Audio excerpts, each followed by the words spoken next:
Nós temos a própria Babilônia, a grande meretriz, e com eles seduzem os homens, um com o governo militar, outro com a falsa religião, e o outro então com a propaganda, né, do prazer sem precisar pensar em nada, a busca pelo prazer. Bom, meus irmãos, esses são inimigos de Deus, mas não prosperarão. A queda da Babilônia. Bom, no capítulo 17, nós já falamos um pouco sobre como será essa queda, quem é essa grande meretriz. E agora nós vamos falar propriamente dito da queda. Não é a primeira vez que a Babilônia cai. E logo nós podemos já dizer para vocês, a Babilônia não é um lugar propriamente dito, mas é um sistema. É um oferecimento de um prazer sem consequências, de algo que pode seduzir as nações para que o pecado se estabeleça no coração. E quando isso acontece, as coisas não vão bem. Adeus a Babilônia. Bom, a Babilônia é mais um símbolo do que um lugar, já falamos disso. A Babilônia é um símbolo da rebelião humana contra Deus. Vocês têm notado, como povo de Deus, vocês têm visto que à medida que as coisas andam para o fim, os lados são mostrados, né? As pessoas levam ou escolhem um lado para lutar. E nós temos visto isso no nosso Brasil. Há uma grande diferença em 10 anos apenas. Onde havia, né, talvez um centro, mas agora ou você está numa direita ou você está numa esquerda.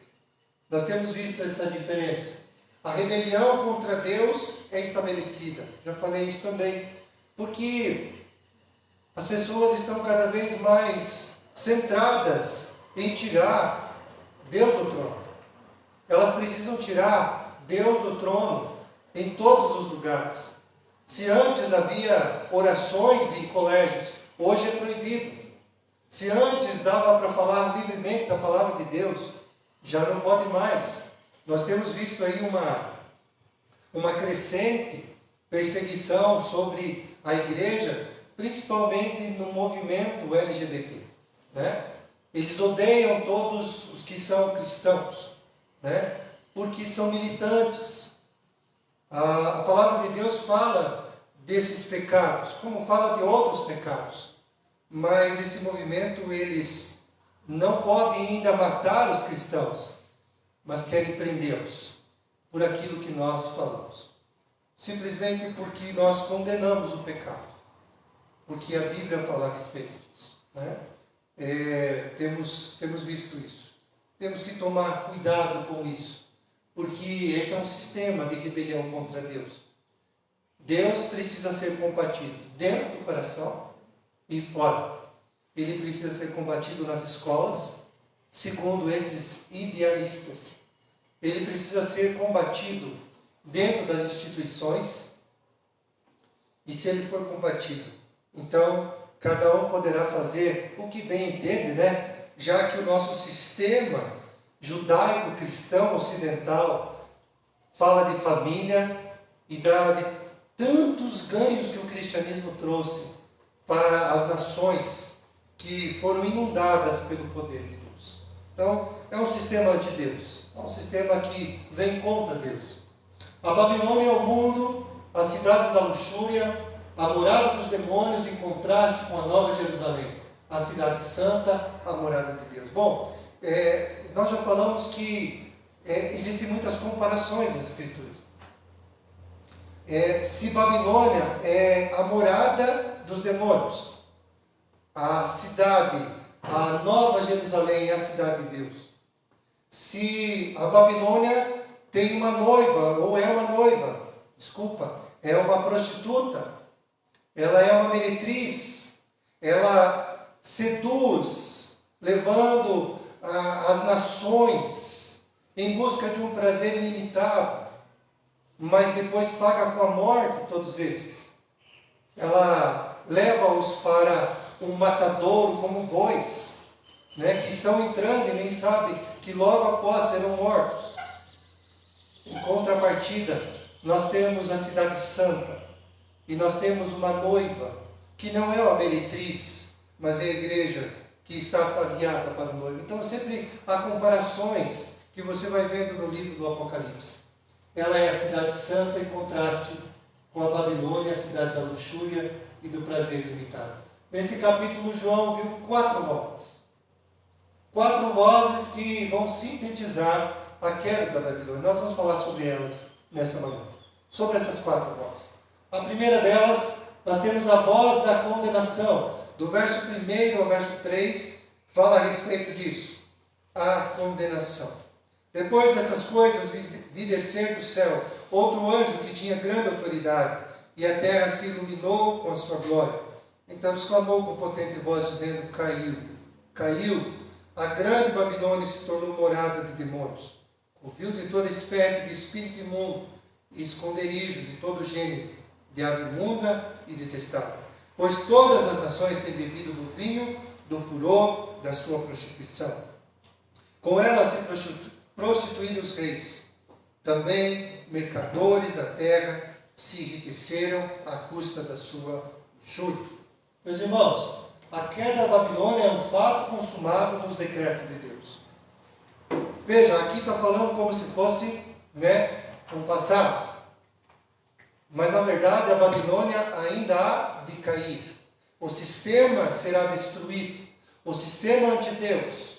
O sistema do prazer ilícito sem consequências. Da sedução do mundo. Ele há de cair. Mas aqui nas Escrituras, como em outras partes, nós já vemos o fato consumado. Já aconteceu.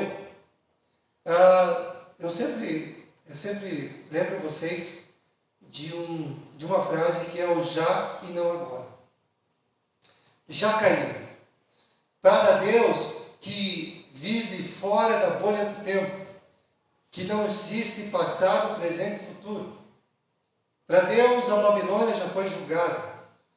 A Babilônia, a meretriz, a sedutora dos mundos, a que leva os povos a ir contra Deus, por causa dos seus prazeres ilícitos. Ela já foi julgada e o seu juízo já foi decretado. Caiu. Então já é um fato consumido. Os decretos de Deus, eles não são como as nossas opiniões, ou os nossos decretos. Eu às vezes vejo que o presidente faz um decreto e ele depois é derrubado. E às vezes eu vejo que a gente fala algumas coisas, e depois não conseguimos cumpri-los. Mas Deus não é assim. Deus, quando fala, as coisas acontecem. Quando Ele diz, aquilo vai acontecer. Não existe um modo de ser mudado as coisas. Alguém já disse também, mas pastor, então essas coisas estão decretadas porque a gente ora. Existem decretos de Deus que eles estão claramente ditos e que não vão mudar. Mas existem algumas propostas de Deus nas quais você e eu participamos das nossas orações. E tem coisas que na nossa oração Deus não vai mudar, mas Deus vai estabelecer aquilo que Ele quer. E isso é uma grande diferença. Existe uma vontade de Deus que ela é de decreto. Existe também uma vontade de Deus que ela pode ser mudada. Por exemplo, Deus disse na sua lei, não matarás. Mas os homens matam. Nós matamos. Nós dizemos, como diz Mateus 5, estudando essa semana com algumas pessoas, quando diz assim, a lei, os antigos dizem que quem matar estará sujeito, olho por olho, dente por dente. Se você matar, deve ser morto. Eu digo para vocês que não é só tirar a vida de alguém com um pedaço de pau, com uma arma de fogo, com uma espada, passar por carro, por cima. Não é só isso. Matar alguém também é chamar ele de tolo, de bobo. E nesse quesito nós já matamos várias pessoas. Nós também somos réus de julgamento. Então, precisamos pensar que esses decretos de Deus, Ele disse não matarás, e nós transgredimos. Existem consequências para isso. Então, se esse decreto fosse se essa vontade fosse de decreto, então o homem não poderia matar. Mas existem alguns decretos que Deus e suas leis, Ele diz, vocês podem transgredir, mas existem consequências. Eu gostaria que vocês não fizessem. As consequências são grandes. Mas nós acabamos matando. E assim por diante. Então, Deus decretou esta queda e ela não é uma vontade permissiva. É uma vontade de decreto. Isso vai acontecer. Esse sistema vai cair. E todos aqueles que estiverem seduzidas por esse modo de viver. A Babilônia torna-se morada de demônios, enquanto a igreja é morada de Deus. Então sempre são essas comparações. Quem vai morar no céu? Quem vai morar na Nova Jerusalém? Quem já está morando no céu provisório de hoje? São os filhos de Deus, são aqueles que se renderam a Jesus. Mas quem mora nessa Babilônia? Demônios. É morado de tudo aquilo que é impuro. E ele vai falar um pouco sobre aves impuras, detestáveis, espíritos imundos, esconderijo de todo gênero dessas coisas, covil. É ali que eles se esgueiram, é ali que eles moram, é nesse lugar, na Babilônia, nesse sistema que está em todo mundo e cada vez fica mais forte, à medida que o fim chega. Cada vez o homem está mais atrás desses pecados. A queda da Babilônia é em razão da sua devassidão moral, da sua devassidão espiritual e também da sua devassidão econômica. Isso está aí nos versos de 2 e 3. Então por que ela caiu? Porque ela foi devassa, ela se entregou e com ela todas as nações, todos os sistemas. Veja, não existe um sistema sequer que não cai. Não existe uma filosofia de vida que não se entrega a esse tipo de devassidão. Seja ela moral, espiritual. Todos vão para esse lado porque isso é da nossa carne. Isso chama a nossa atenção. Esses pecados são pecados que nos achegam e nos dão muito prazer, pelo menos na primeira oportunidade, mas depois tem um preço. Tudo tem um preço. Então, a Babilônia é um fato. É a voz da condenação. Segundo lugar, nós temos a voz da separação. Verso de número 4 a 8 fala: ouvi outra voz do céu dizendo: retirai-vos dela, povo meu, para não serdes cúmplices em seus pecados, e para não participardes dos seus flagelos, porque os seus pecados se acumularam até o céu, e Deus se lembrou dos atos iníquos que ela praticou. Dai-lhe em retribuição, como também ela retribuiu. Pagai-lhe em dobro segundo as suas obras. O cálice que ela misturou bebidas, misturai dobrado para ela. E quanto a si mesmo se glorificou e viveu em luxúria, dai-lhe em igual medida tormento e pranto, que diz consigo mesmo: estou sentada como rainha, viúva não sou, pranto nunca hei de ver. Por isso, em um só dia sobrevirão os seus flagelos, morte, pranto, fome, e será consumida no fogo, porque poderoso é o Senhor Deus que a julgou. O que nós podemos ver nesta voz da separação? A ordem de Deus é para a sua igreja sair do sistema do mundo. Bom, nós precisamos entender, e eu tenho falado isso há muito tempo. Se nós que somos filhos de Deus vivermos nesse sistema, nós seremos julgados conforme esse sistema. E esse sistema será destruído. Mas eu não preciso chegar ao momento da destruição.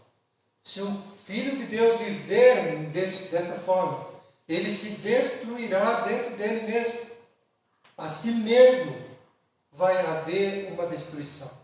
Viver nesses prazeres ilícitos, contrários às Escrituras, tem pagamento. A Bíblia diz que há um salário para o pecado.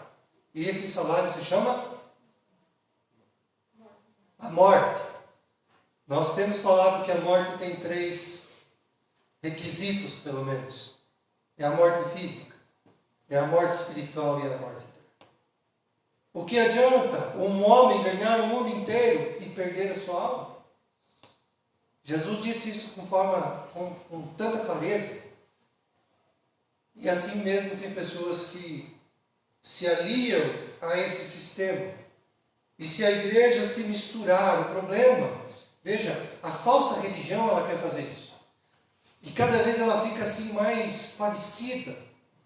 Se tiver cristianismo nela, ela pode ser uma boa religião, alguém pode pensar.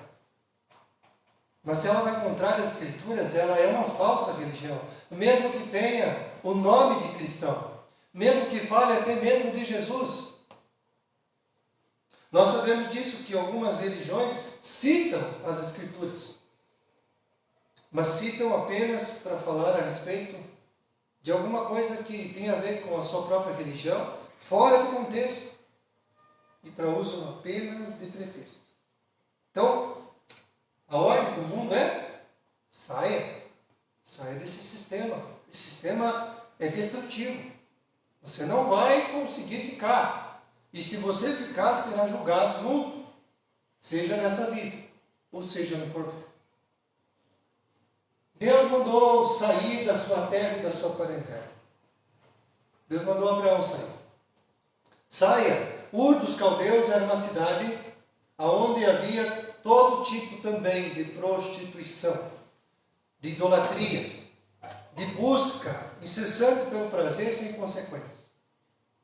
E Deus então disse para Abraão: saia desta terra, saia dos teus parentes e vá para uma terra que eu te mostrarei.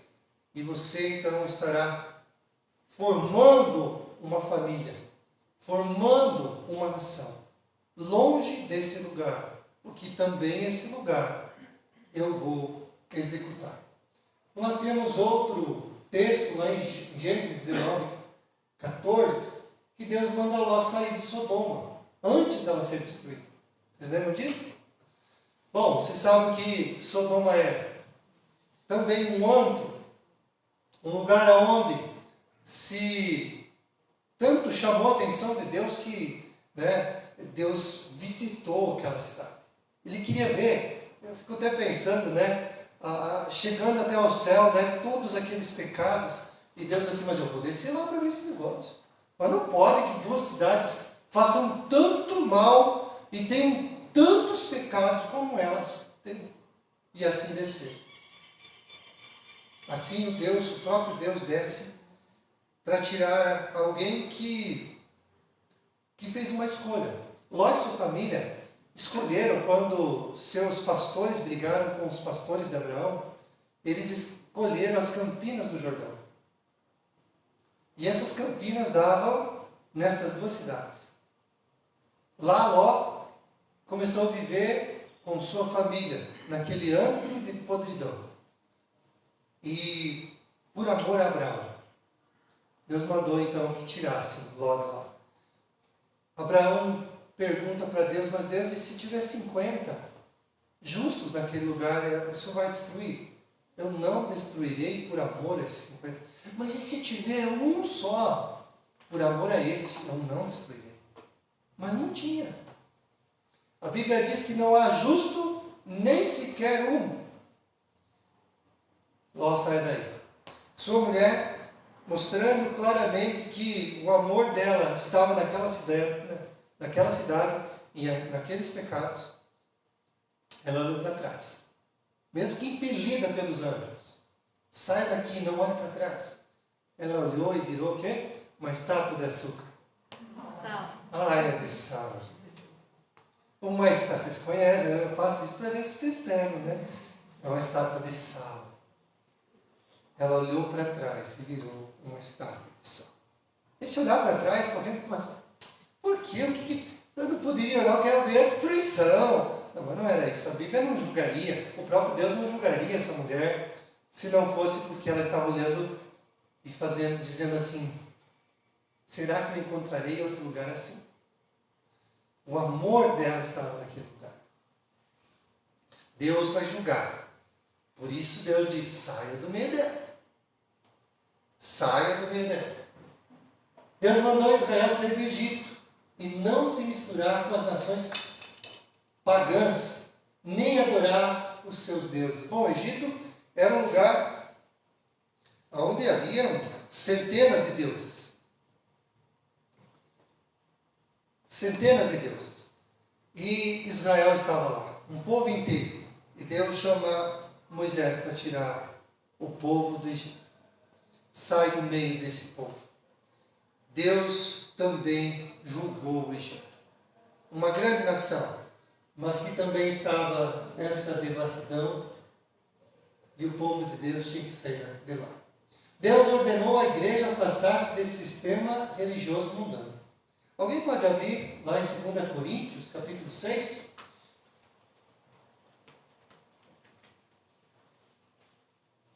Segunda Coríntios 6, 14.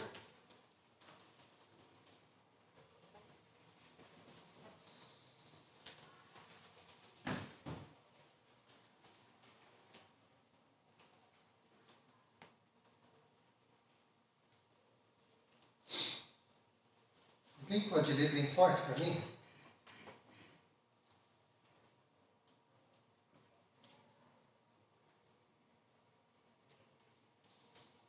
Quem que vai ler? Não vos ponhais em julgo desigual dos incrédulos, porquanto que sociedade pode haver entre a justiça e a iniquidade? Ou que comunhão da luz com as trevas? Pode continuar, até o 7:1. Que harmonia entre Cristo e o maligno? Ou que união do crente com o incrédulo? Que ligação há entre o santuário de Deus e os ídolos? Porque nós somos santuário do Deus vivente, como Ele próprio disse: habitarei e andarei entre eles, serei o seu Deus e eles serão o meu povo. Por isso, retirai-vos do meio deles, separai-vos, diz o Senhor. Não toqueis em coisas impuras, e eu vos receberei. Serei vosso Pai, e vós sereis para mim filhos e filhas, diz o Senhor Todo-Poderoso.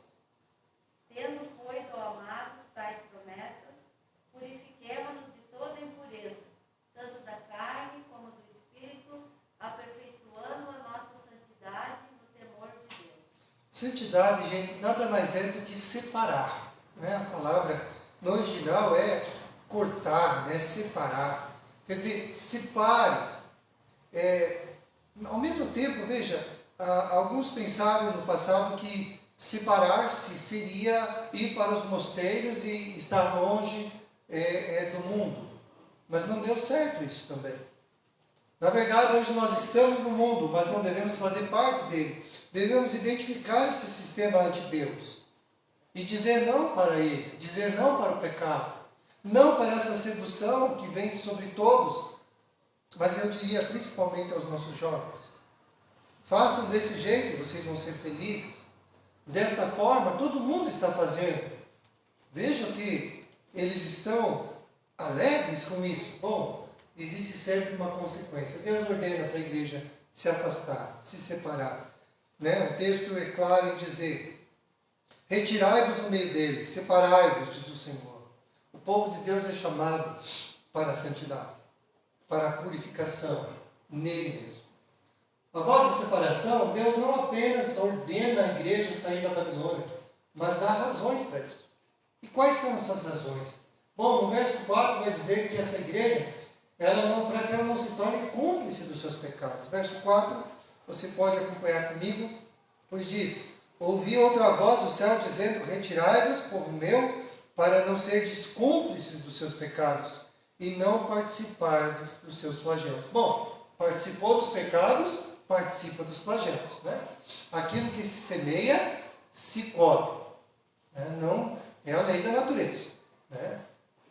Se você faz, você tem em contrapartida algo que você vai receber. Então, todos os seus pecados não tem como você participar do sistema sem se contaminar. Né? A gente sempre disse isso, né? Me fale com quem você está andando e eu te direi quem você é. Não tem, é difícil você não participar do sistema. É difícil você dizer, me manterei, né, a salvo diante de toda a propaganda e da proposta do pecado. Não tem como.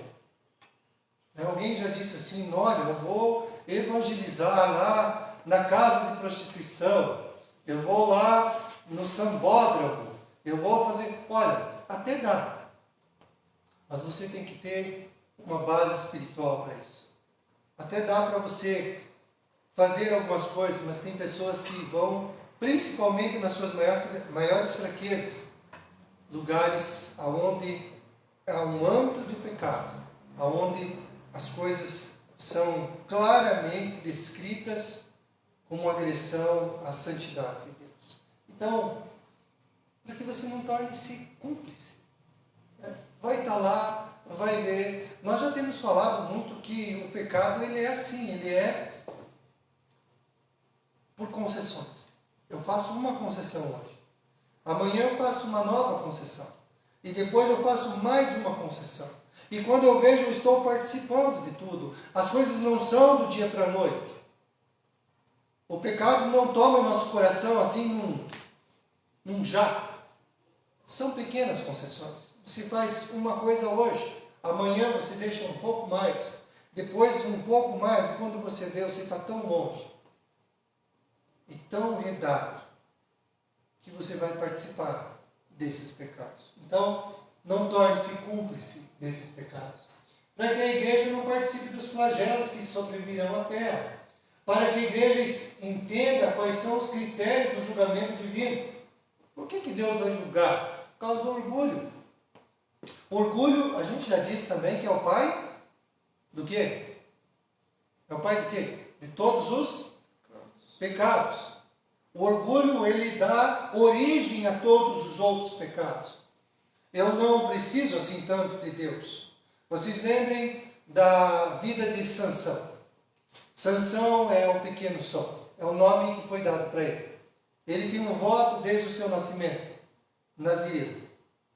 E esse voto não podia cortar seus cabelos. Beber bebida forte. Nem tocar em nada que fosse imundo. Animais mortos, pessoas mortas. Esse era o voto que ele não podia quebrar. E Deus, em contrapartida, dá grande força para esse homem. E Deus dava tanta força para ele que ele podia matar centenas e milhares de pessoas em pouco tempo. Era descomunal a sua força. Mas o pequeno sol foi apagando dia a dia. O pequeno sol foi fechando ao ponto de virar apenas trevas. Tanto é que a Bíblia diz que os nossos olhos são as janelas do nosso corpo. Se os nossos olhos forem bons, todo o seu corpo será luminoso. Mas se forem maus, Deus fecha os olhos físicos de Sansão. Ele foi fechado porque antes havia sido fechado pelo pecado seus olhos espirituais. A Bíblia diz que ele fez todo tipo de transgressão. Ele era para casar com mulheres ou uma mulher do seu próprio povo. Mas ele procura alguém que não era do povo dele e que tinha outros deuses. Por fim, ele vai atrás de prostitutas. Ele se enreda por esse lado, ele bebe. Ele transgride a ordem de Deus. Ele se enreda com uma mulher que era a principal de um reino que era o principal inimigo de Israel, os filisteus. E depois que ele quebra todos os seus votos, ele então perde toda a sua força. Porque ela consegue, por último, cortar os seus próprios cabelos, que era o último voto, né? E esse pequeno sol ele se apaga. São concessões. Cada vez que um filho de Deus vai fazendo concessões, e nós sabemos o que é certo e o que é errado. Ninguém precisa dizer para nós, isso é certo, aquilo é errado. A gente sabe. A não ser que a gente está tomado pelo pecado, daí não importa mais o que eu faço. Mas nós sabemos o que é certo e o que é errado. Mas nós fazemos concessões. E as concessões nos levam para cada vez mais esse pecado. Porque eu acho que eu não preciso ouvir tudo que Deus diz. Eu não preciso fazer tudo que a palavra de Deus diz. O meu orgulho diz que eu consigo. Sansão achava que podia sempre se livrar. E não foi o principal pecado de Sansão? O orgulho? Ainda os filisteus virão e eu me livrarei. Mas chegou uma hora que ele não pôde mais. Esse é o orgulho. O orgulho é o principal dos nossos pecados. Ele nos leva para longe de Deus, para pecar contra Deus. Faça concessões. E se você fizer porque você acha que você pode, e acha que é alguma coisa, mas quando a gente não é nada, então a gente não faz concessões, porque a gente quer agradar o nosso Deus. O orgulho foi o primeiro deles. O culto ao prazer e à luxúria também. Hoje nós temos vivido esse tempo, onde o homem precisa ser feliz, né? O importa é que você tenha amor, né? São jargões que se dizem por aí. O importa é que você seja feliz. Não importa de que maneira e de que jeito for. O importa é que você tenha alegria. Mas é toda a propaganda do pecado, gente. Eu sempre disse isso. O pecado é estelionatário. O nosso inimigo é assim. Ele promete mundos e fundos. Ele promete que você vai ser feliz. Mas no final ele te paga. Ele não te paga com a felicidade. Ele te paga com a tristeza, com a angústia, com a dor. É assim que funciona. Mas muitos de nós temos essa dificuldade. A gente acha que vai se livrar. Deixa eu experimentar todos os prazeres como Sansão disse que ia fazer. Não vai ter consequências. Bom, o inimigo pegou ele. Fechou seus olhos. Fez ele trabalhar no moinho. Virou um bobo da corte. No principal inimigo do povo de Deus. Ele virava o moinho como se fosse um animal. O inimigo faz isso quando a gente se acha orgulhoso e acha que a gente ainda vai se livrar, mais um pouco só. Deixa eu experimentar um pouquinho desses prazeres. A Bíblia, alguém pode dizer, mas Deus é contra o prazer? De forma nenhuma. Você em Cristo, você pode ser o homem mais feliz da sua vida, a mulher mais feliz, mas em Cristo e na sua lei. Faça isso e você vai ver que Deus é o Deus da felicidade, o Deus da autossatisfação, porque dentro de você, Ele vai satisfazer todas as suas necessidades. Quero dizer para vocês que tem uma mulher nas Escrituras, a mulher samaritana. João capítulo 4. Essa mulher chegou até Jesus. Jesus estava sentado no posto. E Jesus diz, dá-me de beber. Ela diz, por que você está falando comigo se eu sou samaritana? E vocês não se dão com a gente. Outra coisa, por que você está falando comigo se você é um homem e eu sou uma mulher? Isso também não cabe. Mas Jesus disse, se você soubesse quem está te pedindo água de beber, você vai pedir a água e eu te daria. Uma água que mata a tua sede. Você é maior que o nosso profeta que abriu esse poço? E Jesus vai dizer então para ela, desnudando sua alma, dizendo o seguinte, você teve quantos maridos? Já vai, chama teu marido. Ela diz, eu não tenho marido. É verdade, você falou bem. Porque você já teve 6. Esse que você tem hoje não é teu. Esta mulher, ela é inundada por uma paixão dentro dela, dizendo, se eu tiver um homem, então eu vou ser feliz.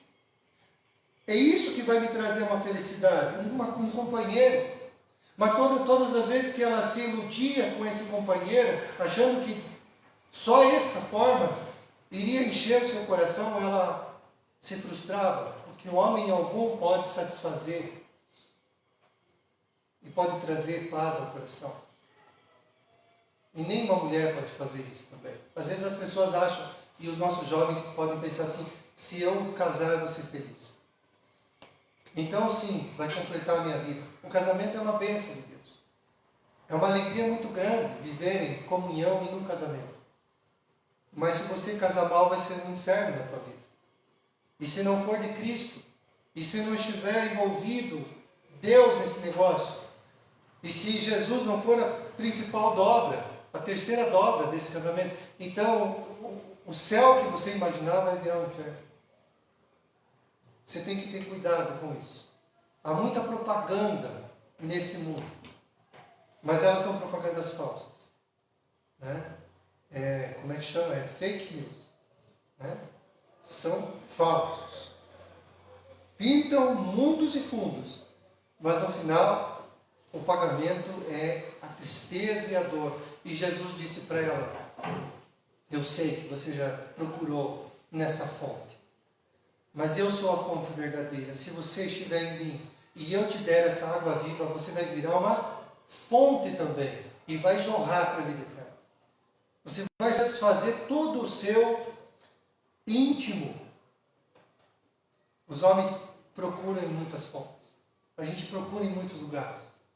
E se eu fizer tal coisa, então vou ser feliz. E se eu for em tal lugar, então vou ter paz. Mas a Bíblia é clara em dizer que o único que pode fazer isso na sua vida é Jesus. Você precisa dele, mais do que qualquer outra coisa. E então, a partir dele, você pode ser feliz com tudo aquilo que Deus tem para te dar. Seja um homem, seja uma mulher, seja casar, não casar, seja o que for. Então você vai ser feliz. Para que a igreja entenda que o juiz de Deus virá repentinamente, é um sadio. Bom, nas escrituras, eu não vou ler para vocês, que a gente não tem tempo para isso, mas se você está anotando aí, você pode olhar lá em Isaías 47, 9, Jeremias 50, 31 e Hebreus 10, 31, falando que num só dia, quando Jesus voltar, não vai ter para ninguém. Então, se esse cálice está se enchendo, se o cálice deste vinho, na qual essa meretriz, a Babilônia, a inimiga de Deus, cheia de pecados que se acumularam até o céu, ela mesmo tem um cálice e está se enchendo, pois dá dobrado o que ela está preparando para o mundo. Dê dobrado para ela. Há juízo de Deus. Num só dia, Deus julgará de forma repentina e sem luto, só com o poder da sua palavra. Esse inimigo terá que ser destruído. E aí nós temos a voz da lamentação. O lamento dos reis e dos homens poderosos. Por quê? Porque vão ver a destruição dela. E quantos vivem a partir dela nesse mundo? Todo esse sistema anti-Deus, que está na economia, que está no entretenimento, que está na sociedade, tudo vai ruir. E quando isso ruir, todos esses que viveram a partir disso se lamentarão, chorarão. Esta terceira voz, ela fala isso claramente, quer ver? Esses reis são políticos, então é o primeiro deles, é o primeiro grupo de pessoas, né, que vão lamentar, os reis, os políticos, aqueles que se renderam às tentações da Babilônia e desfrutaram dos seus deleites. Seja eles em todos os lugares. Vocês já viram, né? O quanto estes reis opulentos, estes reis se esbanjaram em todo tipo dos prazeres, do dinheiro, da luxúria e de todos os outros. Bom, eles vão lamentar. Acabou. Acabou, e aí? Como é que vai fazer? Babilônia, naqueles dias, estavam vivendo, né, na Roma, né? E era sobre... João já estava um pouco, quando ele escuta, quando ele tem a visão do Apocalipse, ele já está sobre uma outra perseguição do outro imperador romano. Se eu não me engano, é Vespasiano. Eu tenho que ver, não lembro agora. Mas havia uma perseguição muito grande, de novo, sobre a igreja.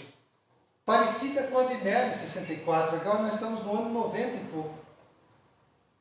Então, Roma é esse sistema político, é esse sistema militar, na qual esses reis, eles vão lamentar. Nós já falamos que o Império Romano, ele nunca desapareceu. Né? Os seus Césares nunca desapareceram. Eles estiveram e estão por aí até hoje. Não com o mesmo nome, mas com o mesmo jeito de servir a este Deus. Né? Os reis serviam praticamente ao reino do orgulho, da soberba, do dinheiro. E Jesus deixou bem claro que o dinheiro, ele não é apenas o próprio dinheiro, mas ele é um Deus. E hoje existem mais seguidores desse mamon do que qualquer outro tipo de Deus. Roma era o centro do comércio, da política nos dias de João. Era conhecida como pela sua extravagância e a luxúria. Ou seja, nós já falamos de Roma, como ela era devassa. E Roma só caiu por causa da podridão dela mesma. Porque ela era forte. Bom, eu estou estudando lá em Mangueirinha com o pessoal sobre Daniel, né? Um dos 5 impérios da qual, na visão do capítulo 2, veio uma pedra que foi cortada sem a ajuda de homem, dá sobre os pés, que é o Império Romano, daquela grande estátua que Nabucodonosor, ele sonhou e queria a interpretação dos magos, feiticeiros, sábios da Babilônia. Daniel interpretou. E disse que essa pedra veio sobre aqueles pés, que era a mistura de ferro e de barro. Ferro que tudo esmiuça, que tudo parte, que tudo quebra, mas o barro que é fraco. Qual era a fraqueza desse império? A sua devassidão.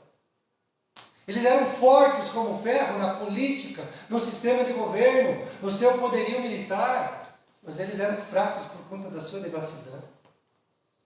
Vocês já viram pessoas que se entregam à devassidão? Podem ser riquíssimas, perdem tudo, se acabam, jogam fora a família inteira. É isso que o pecado ele traz, sempre destruição. A voz do lamento, o lamento dos mercadores, primeiro era dos reis, 3 grupos de pessoas. Reis, políticos, mercadores, e aqui nós temos os artigos que vão sumir da Babilônia, porque ela já não mais existe, é um poderio econômico que vai ser desfeito. 4 artigos, tudo por 4, né? 4 artigos de joias, ouro, prata, pedras preciosas e pérolas, do verso 11 ao verso 12. 4 tecidos de luxo, linho fino, púrpura, seda, escarlate.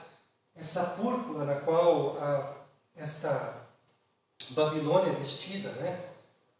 As vestimentas mais caras vão ruir esses comércios, vão cair. 4 artigos de ornamentação, madeiras odoríferas, objetos de marfim, toda qualidade de móvel de madeira, preciosíssima, de bronze, de ferro, de mármore. 4 artigos de cosméticos, canela de cheiro, incenso, unguento, bálsamo. 4 artigos de cozinha, vinho, azeite, flor de farinha e trigo. 4 artigos de mercadoria viva, gado, ovelhas, e ali tem no texto também cavalos, escravos e almas humanas. Até mesmo isso, nesse tempo, vocês acham que a escravidão acabou? Se a escravidão do pecado está aí, há escravos humanos, pessoas escravizadas por todo tipo de pecado.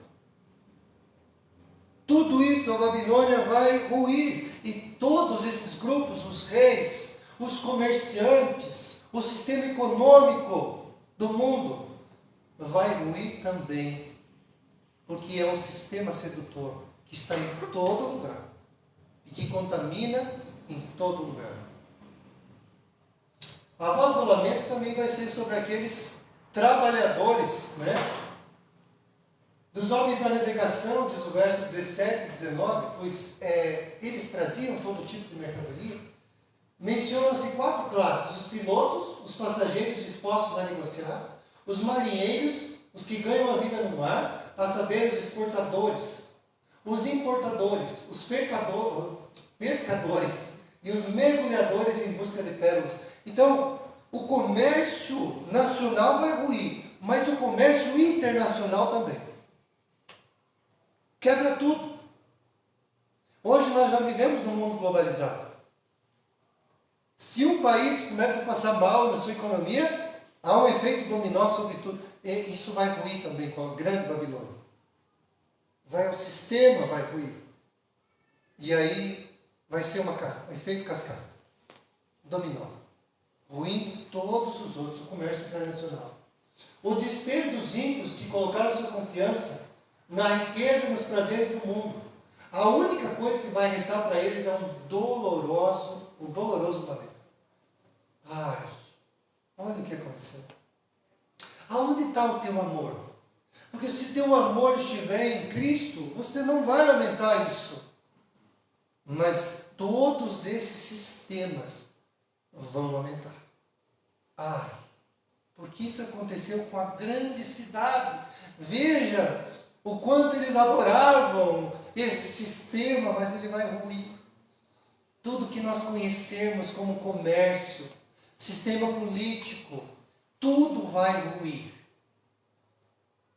Deus vai fazer uma bagunça que vocês não fazem ideia de como vai ser. Mas depois da voz do lamento, o lamento é para aquele que vai estar junto com o mundo. Mas há a voz da celebração. Nós vamos terminar falando a respeito disso. Em contraste com o lamento dos ímpios, a igreja do céu está celebrando a justiça divina. Verso 20. Vamos ler. Exultai sobre ela, céus, e vós, santos apóstolos e profetas, porque Deus contra ela julgou a vossa causa. Lembram que em uma outra parte das Escrituras, aqui no Apocalipse, diz: até quando, Senhor, não julgarás? Aqueles que foram mortos, aqueles que viveram na santidade. Cadê o julgamento? Alguém pode dizer, mas por que isso não vem? Calma, tudo será julgado. Tem um momento adequado e certo para tudo. E esse momento vai acontecer. A Babilônia que se embriagou com o sangue dos santos, que prosseguiu ou perseguiu a igreja, agora está completamente desamparada. O mundo passa, a Babilônia cai, mas a igreja de Cristo cai. Você está do lado certo. Se você estiver do lado de Cristo, você não vai lamentar. Você vai celebrar. Você vai estar com voz de alegria e não de pranto. Essa celebração não é um grito de vingança pessoal, mas de regozijo pelo justo julgamento de Deus. Quem de nós não gosta de justiça? Não a justiça feita com as próprias mãos, mas a justiça que vem de Deus. Todos nós gostamos de justiça. A ruína total da Babilônia é demonstrada, verso 21. Como uma pedra arrojada no fundo do mar, a Babilônia cairá para não mais se levantar. Depois da morte vem o juízo. E depois do juízo vem a condenação. Então, vai vir uma pedra. Daí a gente lembra de Daniel. Que aquela pedra que esmiuçou toda a estátua. Os 5 reinos. O Império Babilônico, Medo-Persa, Macedônio, de Alexandre o Grande, o Império que era Império Romano. Todos os reinos cairão. Porque aqueles reinos, eles foram baseados apenas no orgulho humano e não em Deus.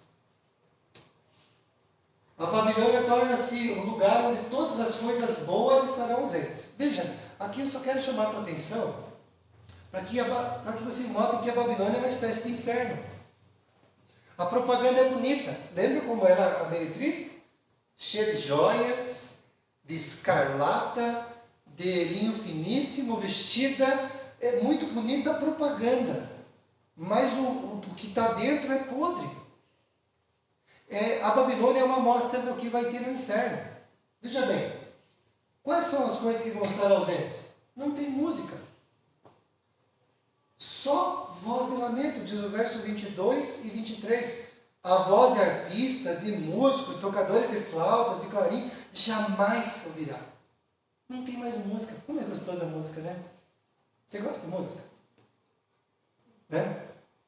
Tipo, grandes compositores, tipo como Pablo Vittar, aquela voz assim, extraordinária, né? Você gosta de música? Vamos falar assim. Música bem tocada, música bem cantada. É lindo, não é? Por que o céu fala de música? Porque há música no céu, o próprio Deus, né? E cantavam aqueles anjos a música, mas no inferno, na Babilônia, não tem. Não tem música, só tem lamento. Como é que diz o livro de Tiago? Quem está alegre, cante. A gente está bem, quando a gente está alegre, a gente canta. Mas quando a gente não está bem, a gente não canta. A gente lamenta.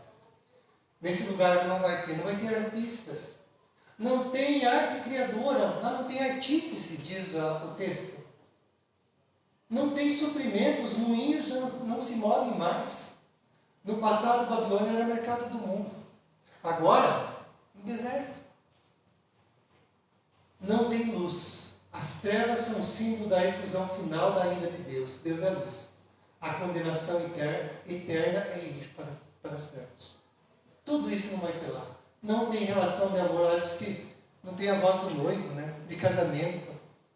Não tem casamento. Não tem poesia. Não tem sonhos.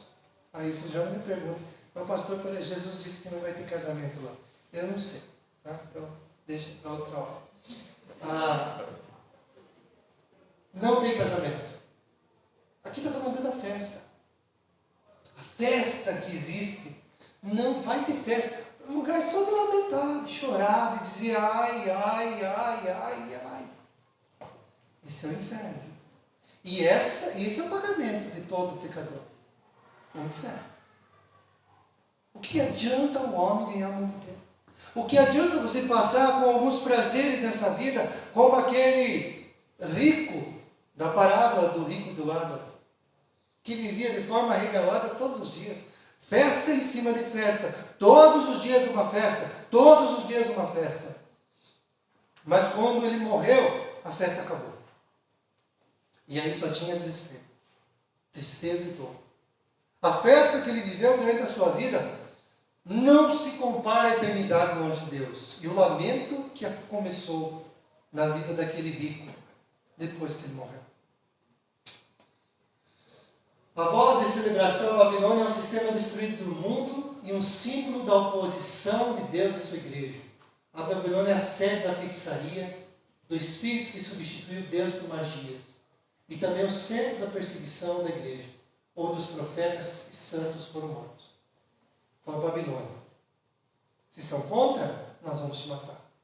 Eu disse para vocês algo antes. Ainda não podem nos matar, mas querem nos prender. É um sistema de Deus. O ponto principal que devemos observar é este, que o mundo arrogante e sedento de prazer perecerá com todas as suas riquezas e prazeres sedutores, com toda a sua cultura e filosofia anticristãs.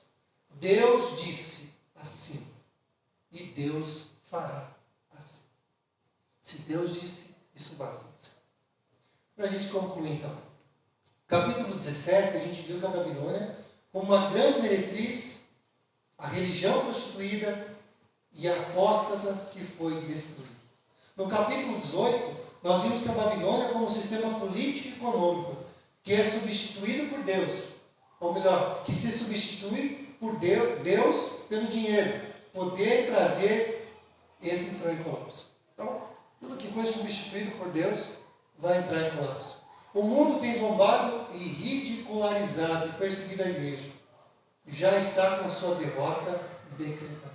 Então, o mundo está zombando, cristão, esse povinho, usa a Bíblia debaixo do braço.